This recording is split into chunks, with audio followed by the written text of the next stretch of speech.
रायपुर से नितिन चौबे लगातार हमारे साथ मौजूद हैं। नितिन, अगर बात करें, हम देख रहे हैं कि लंबी लंबी कतारें वहां पर लगी हुई हैं जहां आप मौजूद हैं, तो इन लोगों के जो जहनियत है, जो जहन में इन लोगों की, क्या वाकई में रायपुर के सबसे पहले मुद्दे क्या है, किन पर आज ये वोटिंग करने आ रहे हैं, और हकीकत में इस बार विकास पर ही वोटिंग हो रही है?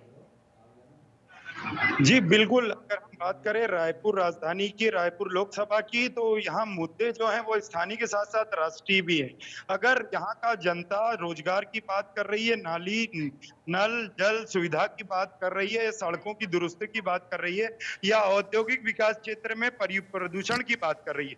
लेकिन उसके साथ ही साथ एक राष्ट्रीय भावना निश्चित तौर पे उनके अंदर है कि शहर का विकास हो, उनके मोहल्ले का विकास हो, उनके जिले का विकास हो, उनके संभाग का विकास हो, लेकिन देश का विकास का भी मुद्दा कहीं न कहीं उनके ज़हन में है। जितने लोगों से हमने बातचीत करी है, जितने लोगों ने वोट डालने का यहाँ पर पहुँचे हैं, वो स्थानीय मुद्दे जो हैं, उनके साथ-साथ राष्ट्र का मुद्दा भी हर मतदाता के मन में कहीं न कहीं है कि देश की प्रगति होनी चाहिए, देश की अंतर्राष्ट्रीय स्तर पे छवि कहीं सुदृढ़ होनी चाहिए। और इन सब बातों को लेकर चिकित्सा, स्वास्थ्य या अन्य सुविधाएँ, मूलभूत सुविधाओं की अगर हम बात करें, उसके अलावा अगर हम बात करेंगे तो जनता जिस तरह से उत्साहित होकर यहाँ पर वोट डालने आ रही है, हमारे पीछे आप देख सकते हैं सेल्फी जोन एक बनाया गया है, और उस जोन में भी लगातार जिस हिसाब से अपना मत का प्रयोग करके लोग आकर अपने परिवार के साथ, अपने दोस्तों यारों के साथ, अपने माता पिता दिखाइए के जरा साथ फुल फ्रेम में वो सेल्फी जोन दिखाइए, क्योंकि आज के दिन इन बूथों को इन्हीं चीजों के सहारे से सजाया जाता है।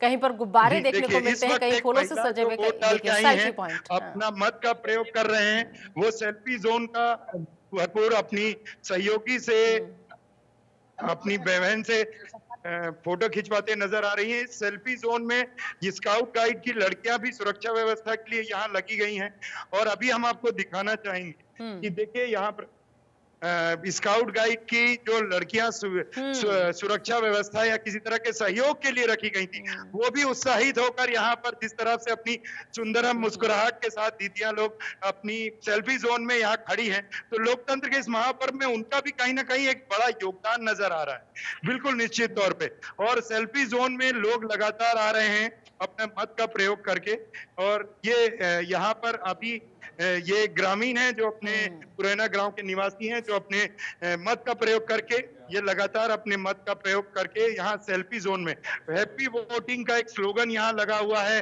इंस्टाग्राम के फॉलो का उसमें फॉलो अप भी है। लोग जिस तरह से उत्साहित होकर वोट डाल रहे हैं, उसके बाद इस सेल्फी जोन में भी कहीं ना कहीं अपने मत का प्रयोग कर रहे हैं, आप देख सकते हैं। बिल्कुल एक तरह का लोकतंत्र के इस महापर्व की पूरी छटा। नितिन, एक बार जरा इनसे पूछने की कोशिश कीजिए आप कि देखिए, अमूमन सेल्फी तो आज के में बहुत ज्यादा प्रचलन में, हर 5 मिनट में 5 सेकंड में हम लोग सेल्फी लेते हैं। उस सेल्फी में और आज की सेल्फी में कितना फर्क है? जी बिल्कुल, हम कुछ लोगों से जानने का प्रयास करेंगे। देखिए, आजकल सेल्फी तो हर जगह ली जाती है, हर मौके पर, बर्थडे हो, कहीं पहुंचे हो। इस मौके पर, इस लोकतंत्र के इस महापर्व पर जो आप वोट का अपना प्रयोग करके आए, इसमें सेल्फी लेने का आप क्या महत्व मानते हैं? सर, सेल्फी आज की डेट में ये ऐसा है कि लोगों के मन में एक उत्साह है। अच्छा लगता है कि एक सेल्फी ले लें तो लोगों को पता तो चले कि कम से कम हमने अपने मतदान का सदुपयोग किया है, इसलिए सेल्फी लेते हैं। कहीं ना कहीं आपको लगता है उत्साहित करने, अपने सहयोगी, अपने साथी लोगों को उत्साहित करने में भी सेल्फी जोन सहयोगात्मक है? उत्साहित करने के लिए लाए। अच्छा, सेल्फी जोन में फोटो खिंचाएंगे करके मत का प्रयोग करने उनके दोस्त को लेकर आए हैं, और उसके बाद उनका मत का डलवा कर उनका सेल्फी जोन में उन्होंने अपने मत का प्रयोग किया है। निश्चित तौर पे लोगों का कहीं ना कहीं एक फिनोमेना, एक मूड बनता जा रहा है मतदान के प्रति, और उसमें सबसे बड़ा सहयोग छत्तीसगढ़ में और राजधानी रायपुर के लोकसभा क्षेत्र में देखने को मिल रहा है। मौसम की इस भारी गर्मी से जो एक राहत मिली है लोगों को, हम आपको लेफ्ट साइड में दिखाना चाहेंगे। हर बूथ कक्ष क्रमांक में जिस हिसाब से लगातार आप लाइनें देख सकते हैं, लोग उत्साहित होकर कतारों में लगाए गए हैं, वहां पर शामियाना लगाया गया है ताकि न लगे। हालांकि मौसम यहाँ पर अभी पूरी तरह से मेहरबान है। एक युवा वोटर हमारे को अभी मिले हैं, आपने अपने मत का प्रयोग किया? नहीं, थोड़ी भीड़ है लाइव, मैं थोड़ी देर बाद अपने मत का उपयोग करूंगा। अभी थोड़ी देर पहले जनता को अमित शाह संबोधित कर रहे थे और फर्स्ट टाइम वोटर की वो बात कर रहे थे। मेरे को आपकी उम्र देखते हुए लगता है कि फर्स्ट टाइम वोटर कहीं ना कहीं आप हैं या युवा वोटर हैं आप।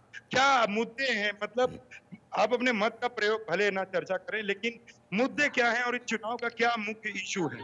देखिए, मेन मुद्दे तो देश है। देश को चलाने वाले एक ऐसे हमको माननीय नरेंद्र मोदी प्रधानमंत्री मिले हैं जो कि हमारे देश को इतने अच्छे तरीके से चला रहे हैं। तो हम युवाओं को ऐसा लगता है, जो हमने पुराने हमारे 70 साल के विकास को देखा और माननीय नरेंद्र मोदी जी के 10 साल के विकास को देखा, तो हमको लग रहा है कि हम युवा होने के नाते कि कहीं ना कहीं हम मोदी जी को फिर मौका देना पड़ेगा। मूलभूत सुविधाएं, मोदी जी एक मुद्दा है, मूलभूत सुविधाएं या अन्य कोई मुद्दे राजधानी लोकसभा रायपुर में आपके जो प्रत्याशी हैं उनके लिए क्या उम्मीद है? देखिए, उनके लिए तो हमारा बहुत अच्छा है कि क्योंकि हम उनको अजय योद्धा कहते हैं ब्रिजमोहन जी को, जो कि कभी आज तक के 7 बार के विधायक रह चुके हैं। उनको सांसद का मौका दिया गया है और कहीं ना कहीं मोहन वर्सेस मौसम आप देख सकते हैं। तो रायपुर लोकसभा, रायपुर का मौसम देखिए आप, मौसम वर्सेस मोहन, तो कहीं ना कहीं मौसम भी उनके ऊपर कृपा है, तो भारी मतों से ही उनकी विजय होगी इस बार। कई बार मौसम मेहरबान के साथ साथ नितिन, जी कई बार मौसम मेहरबान के साथ साथ बेवफा भी हो जाता है, बिल्कुल, बेईमान भी हो जाता है। ये आप चाहे प्रकृति के मौसम की बात करें या चुनाव के मौसम की, बिल्कुल मौसम कहीं ना कहीं मेहरबान होते होते बेवफा हो सकता है, ये कहना गलत नहीं होगा। एक महिला है हमारे साथ, आपने अपने मत का प्रयोग किया, हाँ, क्या कहना चाहेंगी? मत का प्रयोग किया और क्या मुद्दों के? बच्चों की शिक्षा एवं बेटियों की सुरक्षा ये मेन है, हम उसी के ऊपर ही ध्यान देना चाहिए। मतलब आजकल बेटियां कहीं सुरक्षित नहीं है और शिक्षा बहुत महंगी हो गई है। जो बच्चे पढ़ना चाहते हैं आगे नहीं बढ़ सकते हैं। कुल मिलाकर इनका ये मानना है कि महिलाओं की सुरक्षा और बच्चों की शिक्षा, ये मूलभूत सुविधाओं की बात ये कर रहे हैं।